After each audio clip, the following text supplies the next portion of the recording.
नमस्कार दोस्तों, मेरा नाम है विमल सिंह बालाजी। स्टडी अड्डा में आपका स्वागत है। 2 मई 2022 की तारीख है। डीएलएड तृतीय सेमेस्टर 2022 के पेपर आपके जो है वो चल रहे हैं, तो उसी के अंतर्गत सोशल साइंस का हमने से पहले पेपर सॉल्यूशन देखा था। साइड में आई बटन पिछला वाला वीडियो आपको मिल जाएगा और अलग से कंप्लीट प्लेलिस्ट डिस्क्रिप्शन में जो है वो मिल जाएगी, जिसमें सभी पेपर के सॉल्यूशन आप देख सकेंगे। षष्टम प्रश्न पत्र का आज हम सॉल्यूशन देखेंगे, हिंदी का पेपर तृतीय सेमेस्टर 2022। चलिए स्टार्ट करते हैं प्रश्न नंबर 1 से। सबसे पहला प्रश्न, ऐसे शब्द क्या कहलाते हैं जो संस्कृत से विकृत होकर हिंदी में आए हैं? हजारों बार मैंने बताया है कि जब भी संस्कृत के जो शब्द होते हैं वो तत्सम होते हैं। तत्सम में सा आता है, उससे सा से संस्कृत वर्ड को आप हमेशा, मैंने हजारों बार बताया, तो आप आसानी से पहचान सकते हैं। तो संस्कृत के तत्सम होते हैं और हिंदी के तद्भव होते हैं। यहाँ पर यही कह रहा था, संस्कृत से विकृत होकर हिंदी में आए हैं, यानी आंसर आपका तद्भव जो है वो सही हो जाएगा, ऑप्शन नंबर 1। बहुत से लोग तत्सम भी लगा के कंफ्यूज हो गए होंगे, तो मैंने आपको इसलिए ट्रिक भी बताई है कि तत्सम में सा होता है, उससे आप जोड़ सकते हैं कि वो आपके संस्कृत के होते हैं। तद्भव जो बचा वो आपका हिंदी में आ जाएगा। और अच्छा, तत्सम को अगर आप डिफाइन करना चाहें कैसे कहेंगे कि ऐसे शब्द जिन्हें बिना किसी परिवर्तन के संस्कृत से हिंदी में शामिल कर लिया गया है। यहाँ पर तो कह रहा है विकृत होकर, यानी परिवर्तन होकर, तो परिवर्तन होकर जो किया गया वो तद्भव में, बिना किसी परिवर्तन के शामिल कर लिया गया वो तत्सम में आ जाएगा। दूसरा प्रश्न, इनमें से कौन सी रचना महादेवी वर्मा की नहीं है, पूछा गया है। तो निहार, निर्जा, गिल्लू, ये तीनों ही रचना महादेवी वर्मा जी की हैं, परंतु ठलुआ क्लब बहुत ही जो है वो चर्चित रचना है प्रेमचंद्र जी की, तो इन्हीं की रचना है ठलुआ क्लब। अगर आपको ठलुआ क्लब नहीं भी पता होगा तो निहार, निर्जा, ये तो कितनी बार हमने आपको बताया है कि सब महादेवी वर्मा जी की रचना है। और आपका रश्मि रचना है, तो ये आप आसानी से कर ले गए होंगे। तीसरा प्रश्न पूछा गया था कि पूरी तरीके से मना कर देना, इसके लिए सटीक मुहावरा क्या होता है? अंधे की लकड़ी बिल्कुल नहीं होगा, अक्ल का दुश्मन बिल्कुल नहीं होगा।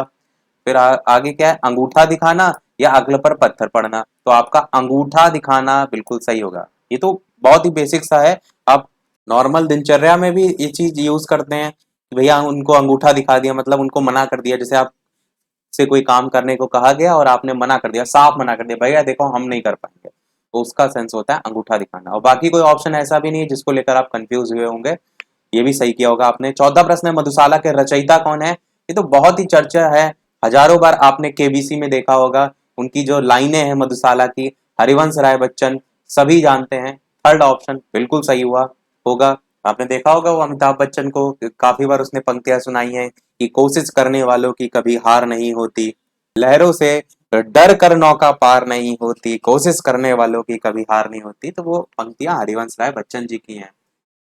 पांचवा लास्ट बहुविकल्पी था, अध्यापन अधिगम प्रक्रिया का महत्वपूर्ण अंग क्या है? मूल्यांकन जरूरी है सबसे, मापन जरूरी है सबसे, छात्र जरूरी है सबसे, या शिक्षक जरूरी है? अब देखिए ऑप्शन सबसे पहले आप काटेंगे तो मापन को काट दीजिए। जब मापन और मूल्यांकन में कहा जाए तो मूल्यांकन ज्यादा भारी होता है, ज्यादा जरूरी होता है, तो ये तो नहीं होगा। और छात्र भी जो है यहाँ पर नहीं होगा। मूल्यांकन और शिक्षक में आप इन दोनों ऑप्शन में कंफ्यूज हो सकते हैं। तो अध्यापन और अधिगम प्रक्रिया का जो महत्वपूर्ण अंग होता है वो आपका मूल्यांकन होता है, पहला आपका ऑप्शन सही होगा। अब दो किताबों में अलग अलग मैं आपको ये प्रश्न भी दिखाता हूँ ताकि आप पूरी तरीके से जो है वो कंफर्म हो जाए। ये साइड में जो आप किताब का एक स्क्रीनशॉट देख रहे हैं ये अलग किताब का है, और इधर वाली जो है ये अलग किताब का है। तो ये वाली जो किताब है ये आपकी जो है वो यूजीसी नेट की जो है वो किताब है, जिसमें ये क्वेश्चन का एक्सप्लेनेशन दे रखा है। तो डायरेक्ट मैंने उसी का स्क्रीनशॉट यहाँ लगा दिया है। थोड़ा सा इसको बड़ा कर देते हैं ताकि आपको क्लियर दिखाई दे। तो ध्यान से पढ़िए, मूल्यांकन में सबसे पहली लाइन लिखी है, मूल्यांकन अध्यापन अधिगम प्रक्रिया का एक महत्वपूर्ण अंग है। किसकी बात की गई है? मूल्यांकन की। प्रश्न आपका एक्चुअल में था वही जो यहाँ पूछा गया है सेम, और आंसर मूल्यांकन ही जो है वो दिया गया था। ये पढ़ाने में शिक्षकों की और सीखने में विद्यार्थियों की मदद करता है, निरंतर चलने वाली प्रक्रिया है, बाकी सारी चीजें दे रखी हैं। ये तो आपकी यूजीसी वाली बुक हो गई। ये जो साइड में आपको बुक देखने को मिल रही है ये आपकी सुपर टेट की, एस्टेट की जो है वो यूथ की बुक में जो है वो क्वेश्चन दे रखा था, और इसमें जो प्रश्न का एक्सप्लेनेशन है वो भी आप देख लीजिए। और उसमें अगर बात करें तो इस प्रश्न के एक्सप्लेनेशन में पहली लाइन देखिए, मूल्यांकन अध्यापन अधिगम प्रक्रिया का एक महत्वपूर्ण अंग है, और यही सेम पूछा गया था, अध्यापन अधिगम प्रक्रिया का महत्वपूर्ण अंग क्या है? क्लियर हो गया होगा आपको। चलिए बढ़ते हैं अब हम हमारे, ये आंसर यहाँ मूल्यांकन ही जो है वो सही हो जाएगा। चलिए बढ़ते हैं हम हमारे अति लघु उत्तरीय प्रश्न की तरफ। सबसे पहला प्रश्न छठा नंबर है कि कथा सम्राट जो है उसके रूप में हिंदी जगत में कौन विख्यात है? तो यहाँ पर आंसर आपका प्रेमचंद्र जी जो है वो सही होगा। कथा सम्राट के रूप में जो है वो जाने जाते हैं प्रेमचंद्र जी। और इनकी बहुत सी आपने कथाएं सुनी भी अवश्य होंगी, जिसमें सबसे ज्यादा जो फेमस है वो नमक का दरोगा है। अगर आपने पढ़ा होगा हाई स्कूल इंटर के लेवल पे तो आप शायद इस आंसर को कर ले गए होंगे। और अपने बड़े घर की बेटी इनकी एक रचना है, कथा के रूप में, कहानियों के रूप में आप कह सकते हैं। ऐसे इनकी बहुत सी जो है वो फेमस रचनाएं हैं। सातवां प्रश्न पूछा गया था डॉक्टर हरिवंश राय बच्चन की आत्मकथा। अच्छा, एक चीज आपने देखी कि जो प्रश्न आपके बहुविकल्पी में रखे गए हैं उसी से ही यहाँ अति लघु में भी क्वेश्चन उठा लिए गए। प्रेमचंद वहां भी था, वहीं से क्वेश्चन यहाँ भी है। हरिवंश राय बच्चन की रचना वहां पूछी थी, यहाँ आत्मकथा पूछ ली है। तो जन्म इनका 1907 में हुआ था, मृत्यु इनकी 2003 में हुई थी। हिंदी भाषा के कवि और लेखक के रूप में जाने जाते हैं। सबसे फेमस जो इनकी रचना है वो आपकी मधुशाला है, जो कि वहां आगे हमने बहुविकल्पी में देखा। वो आप यहाँ पर भी लिख सकते थे, क्योंकि एक नंबर का ही क्वेश्चन है और इतनी चीजें पॉइंट टू पॉइंट आप लिखते हैं ना तो आधा पेज ऐसे बढ़ जाता है। फिर आप ये लिख सकते थे कि जो भारतीय फिल्म उद्योग के प्रख्यात अभिनेता हैं अमिताभ बच्चन, वो इनके सुपुत्र हैं। और इलाहाबाद विश्वविद्यालय में इन्होंने अंग्रेजी का अध्यापन किया था। भारत सरकार का जो विदेश मंत्रालय है उसमें हिंदी के रूप विशेषज्ञ के रूप में भी जो है ये रह चुके हैं। तो ये कुछ पॉइंट है। रचनाएं लिख सकते थे आप इनकी, जैसे जो सबसे फेमस इनकी रचनाएं क्या भूलूं क्या याद करूं वो याद लिख सकते थे। नीड़ का निर्माण फिर वो लिख सकते थे। तो ये इस प्रकार से। आठवां प्रश्न है कि राम ने रावण को मारा वाक्य को कर्म वाच्य में परिवर्तित कीजिए। तो ये आपका इसमें कर्ता प्रधान है, और जब कर्म वाच्य में जो है वो आप परिवर्तित करेंगे तो आप क्या लिखेंगे कि रावण राम के द्वारा मारा गया। बस ये आपका बन जाएगा। द्वारा में थोड़ा सा क्लियर लिख देते हैं, द्वारा मारा गया। अगला क्वेश्चन पूछा गया था आंधी खोपड़ी, नहीं आंधी नहीं, औंधी खोपड़ी मुहावरे का अर्थ क्या होता है। तो औंधी खोपड़ी का मतलब होता है मूर्ख होना। इसका अर्थ क्या होता है, मूर्ख होना। फिर 10वां प्रश्न पूछा गया था सुलेख किसे कहते हैं। तो आप सभी जानते हैं सुलेख, सुंदर लेख। बचपन से लिखते आ रहे हैं, आप क्या लिखते हैं, पहले बचपन में दिया जाता था ना कि सुलेख भैया एक पेज लिख के लाना, जिनकी राइटिंग अच्छी नहीं होती थी। तो अच्छी लिखावट को कहते हैं या सुंदर हस्तलेख को सुलेख कहते हैं। अगला किसी एक राष्ट्रीय पर्व पर 4 पंक्तियां, किसी पर भी लिख सकते थे, होली, दीपावली, ईद, किसी पर भी लिख सकते थे, कोई 4 पंक्तियां। लघु उत्तरीय प्रश्न की तरफ बढ़ते हैं। इसके अलावा वीडियो पसंद आए तो लाइक और शेयर सभी लोग अवश्य करते रहिएगा। लेखन में सुलेख का महत्व जो है वो क्या होता है, ये पूछा गया है 12 नंबर प्रश्न। अब कहीं ना कहीं उससे अक्षर स्पष्ट होते हैं, देखने में अच्छा लगता है, बहुत तरीके के पॉइंट आप अपने आप से बनाकर लिख सकते हैं। मुहावरे और लोकोक्तियों के बीच अंतर, ये हमने क्वेश्चन आपको जो कल मैराथन क्लास कराई थी उसमें हमने आपको कराया भी था। देखिए मैं आपको दिखाता हूँ, ये देखिए है आपका बालाजी स्टेट का 15 घंटे पहले का वीडियो, कल सेमेस्टर मैराथन। हमने आपको बताया था मुहावरे और लोकोक्ति का अर्थ। मुहावरे क्या होते हैं, मुहावरे मूल रूप से अरबी भाषा का शब्द होता है जिसका अर्थ होता है बातचीत।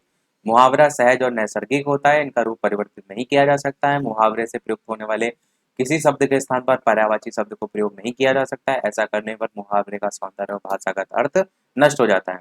लोकोक्ति की बात करें तो प्रायः किसी घटना अथवा प्रसंग पर आधारित होती है, जीवन के सत्य और अनुभव को प्रकट करती है। साधारण बोलचाल की भाषा में लोकोक्तियों का प्रयोग अधिक होता है। मतलब बहुत से अंतर मैंने आपको करा दिए थे। 2 नंबर का क्वेश्चन आया था, आसानी से आपने कर लिया होगा। अगला दीपावली पर 8 पंक्तियां, ये तो बहुत ही आसान सा क्वेश्चन है, आसानी से आपने कर लिया होगा। कोई भी 8 पंक्तियां आप लिख सकते थे। 15 प्रश्न है प्रमुख विराम चिन्हों को उदाहरण सहित जो है वो स्पष्ट करना था। विराम चिन्हों को भी हमने आपको कल वाली मैराथन क्लास में जो है वो बताया था। प्रमुख विराम चिन्ह यहाँ पूछे गए थे। देखिए मैं आपको क्लास दिखाता हूँ, कल वाली 15 घंटे पहले का वीडियो है ये आपका marathon class DElEd third semester May 2022 paper के लिए। ये देखिए मैंने आपको बताया था श्री कामता प्रसाद गुरु ने विराम चिन्ह 20 बताए हैं, और सभी के बारे में मैंने आपको बताया था। अल्प विराम, अर्ध विराम, पूर्ण विराम, प्रश्न चिन्ह, आश्चर्य चिन्ह, विस्मयादि चिन्ह, निर्देशक चिन्ह, संयोजक चिन्ह। और देखिए दूसरा स्क्रीन शॉट, इसमें कोष्ठक हो गया, अवतरण चिन्ह हो गया, उद्धरण चिन्ह हो गया, उप विराम हो गया, अपूर्ण विराम हो गया, और विवरण चिन्ह हो गया। इसी प्रकार और आगे देखिए तो पुनरुक्ति चिन्ह है, लाघव चिन्ह है, लोप चिन्ह है, पाद चिन्ह है, दीर्घ उच्चारण चिन्ह है, पाद बिंदु है, हंस पद है। और यहाँ पर नीचे देखेंगे तो आपका पाद चिन्ह, दीर्घ उच्चारण चिन्ह, पाद बिंदु, हंस पद, टीका, सूचक, इस प्रकार से पूरे आपको सभी बताए थे। देखिए यहाँ पर ये भी कह रहा था उदाहरण देकर स्पष्ट कीजिए। तो उदाहरण आप एक तो ये दे सकते थे कि इसमें कौन से चिन्ह होते हैं, या आप इससे सेंटेंस बना करके जो है वो लिख सकते थे कि कैसे इनका वाक्यों में प्रयोग होगा। पर अगर आप इस प्रकार से बीसों के बारे में लिखेंगे तो इतना तो समय होता नहीं है। इसमें देखिए ध्यान से प्रश्न में कह रहा है प्रमुख विराम चिन्हों को उदाहरण सहित स्पष्ट कीजिए। तो आप ये कर सकते थे कि नाम सभी के आप कंप्लीट लिखते, 20 जितने भी हमने बताए थे, एग्जाम्पल आप अपने टाइम के अकॉर्डिंग जो है वो मैनेज कर सकते थे। 16 प्रश्न आपका पूछा गया था तत्सम तद्भव जो है, इसके बारे में भी हमने आपको कल वाली मैराथन में पूरा बताया था डिटेल में क्या होता है क्या सब चीजें। तो आप यहाँ देख भी सकते हैं स्क्रीनशॉट, मैराथन कल की मैराथन का स्क्रीनशॉट है, जहां पर हमने उत्पत्ति, स्रोत, इतिहास के आधार पर शब्दों का वर्गीकरण में तत्सम तद्भव, देशज विदेशज चारों को डिटेल में बता दिया था आपको, ताकि आप अपने अनुसार लिख लें। बात करते हैं अगला प्रश्न आपका, औपचारिक और अनौपचारिक परिस्थितियों के अनुरूप भाषा प्रयोग पर अपने विचार। इस प्रश्न को भी हमने आपको कराया था, वो भी हम आपको दिखाते हैं, औपचारिक और अनौपचारिक कथन। तो ये देखिए दूसरा स्क्रीनशॉट, ये देखिए इसमें अंतर हमने आपको बताया था, मैराथन का ही जो है वो आपका ये स्क्रीनशॉट है। और इसमें हमने बताया था इनका संबंध भावनाओं से होता है, इसका मस्तिष्क से संबंधित होता है। इसमें इच्छा न होने पर भी बोले जाते हैं, स्वेच्छा पूर्वक बोले जाते हैं, शिष्टाचार से प्रेरित होते हैं, यथार्थ से, संक्षिप्त और निश्चित।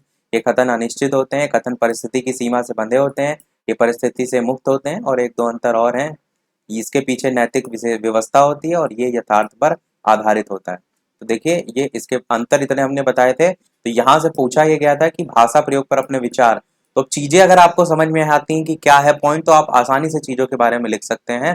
तो उम्मीद है अच्छे से अच्छा आपका पेपर हुआ होगा। लास्ट आपका प्रश्न पूछा गया था हिंदी शिक्षण में मूल्यांकन का महत्व। तो मूल्यांकन तो आप सभी जानते हैं, तो आपने कर लिया होगा। तो ये था हमारा इस ओवरऑल पेपर, कैसा क्या रहा कमेंट में अवश्य बताइएगा। तो आज वीडियो में इतना ही रखते हैं, वीडियो पसंद आया हो लाइक अवश्य कीजिएगा, जिन्होंने भी तृतीय सेमेस्टर की परीक्षा दी है उनके साथ शेयर जरूर कीजिएगा। मिलते हैं अगले वीडियो में, तब तक के लिए नमस्कार, जय हिंद।